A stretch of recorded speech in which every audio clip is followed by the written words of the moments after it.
Welcome to another one. Wait a sec. There you go. Welcome to another one of my first opinion reviews. Obviously, it's Sunday, so it's time to review another episode of Series 10 by, like always on Sundays, giving my first thoughts, hence the title First Opinion, on the episodes from a first watch. I can't rewatch the episode before I do First Opinion.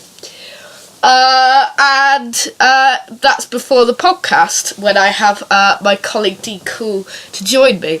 And today I will be reviewing Series 10, Episode 9, The Empress of Mars. So a quick story synopsis then. Basically, the Dr. Bill and Nardole arrive at NASA. They discover that God Save the Queen has been scrawled on the words God Save the Queen have been scrawled on the planet Mars, on the surface of the planet Mars.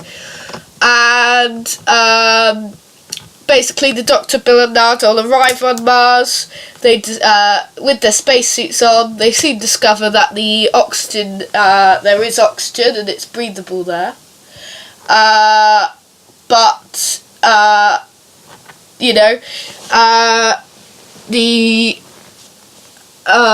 So that's that.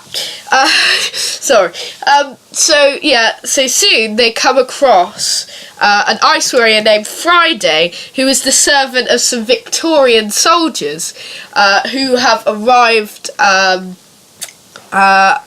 Mars, and they're trying to take it as part of the British Empire. But soon they awake the Empress of Mars, hence the title of the episode, The Empress of Mars. What did I think of the episode then? I thought it was a very enjoyable episode, actually. And it was much better than a lot of Mark Gatiss scripts before, like Sleep No More, Robot of Sherwood, Night Terrors, Victory of the Daleks, Idiot's Lantern, all quite awful episodes. But still very, very, very enjoyable. It was a bank holiday sort of movie that you could easily stick on a rainy day, sit down, watch it, and really enjoy it. And that's what would happen. It was great for that. I mean, it was great to see the Ice Warriors back once again, because the Ice Warriors are one of the major returning villains in this series, and in Doctor Who, of course, after their appearances in the 60s, 70s, and most recently Cold War. It was great to see those back. A new kind of Ice Warrior, an Ice Queen. We'd never seen a female Ice Warrior, and she was quite threatening, and she was quite cool with her dreadlocks and everything. She was wonderful. She was a wonderful addition to the Ice Warrior clan. Peter Capaldi and Pearl McKee were great once again. And they were very enjoyable again. Bill back to her sort of, have you seen these films, and asking lots of questions about their situation and stuff. She didn't pull a gun on the Doctor this time, which was good. The bit that was great though, the best bit of the episode, Alpha Centauri!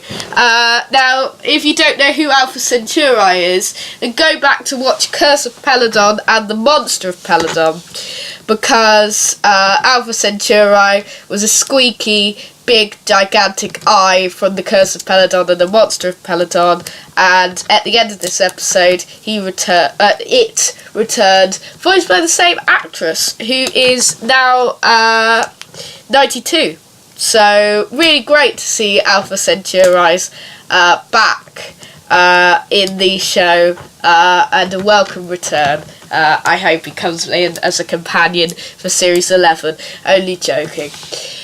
So, the The Ice Warriors, yes, great to see them back, and it did seem like we had a threat again. I like the story of this one. It did sound a bit silly when the synopsises came out. Victorian soldiers versus Ice Warriors. It did seem a bit silly, but it was enjoyable. Like I expected, back to the adventure of the week, sort of standalone episodes. After that nonsense that was the Monk trilogy, we're back to what Doctor Who should be, and that's wonderful. There's not much else I can really say about that episode. I just really enjoyed it. It's not a classic, and the ending did slightly weaken the villains, but it wasn't too bad, the ending. And, you know, I quite liked the episode, and a good lead into the Peladon stories, if you noticed that. But yeah, quite enjoyable, but the ending was a little bit weak. Meanwhile, Missy's in the TARDIS. Great to see Michelle Gomez back. Why does she see the Doctor differently? Perhaps she sees him as a different incarnation of himself, such as, like, we know that perhaps the first Doctor will be back in the form of David Bradley at Christmas, we think. And also we think that we're going to get the next Doctor announcement soon, so it could be that, or it could be perhaps John Sim. I mean, get to the Sim, get to John Sim, get to the Return of the Master, because I think that's what we all want now. And we've only got 3 episodes left, 1/4 of the series left, so hopefully we'll get to the big John Sim reveal eventually, quite soon. So as I said last week, the Who meter I'm introducing to tell you where the episodes rank. My chalkboard is right down there, but I'm squashed into this little corner today because I've made a bigger Who meter here. 2 pieces of A4 paper stuck together. I know, not as professional as writing it on a chalkboard, but it's bigger and better and easier to see, hopefully. So, where did I rank this episode on the Who meter? So, over here it's the fantastic rating, and over here it's the awful rating on first watch, and where I think it ranks on first watch. And, you know, what my scale of liking Doctor Who is at that moment, judging by that single episode.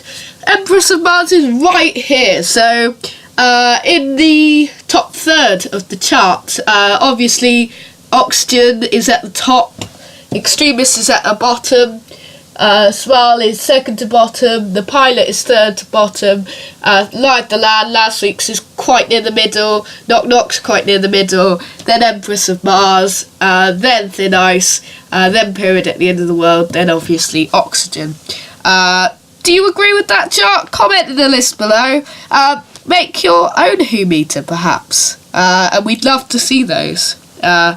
We might share those in the season overview at one point.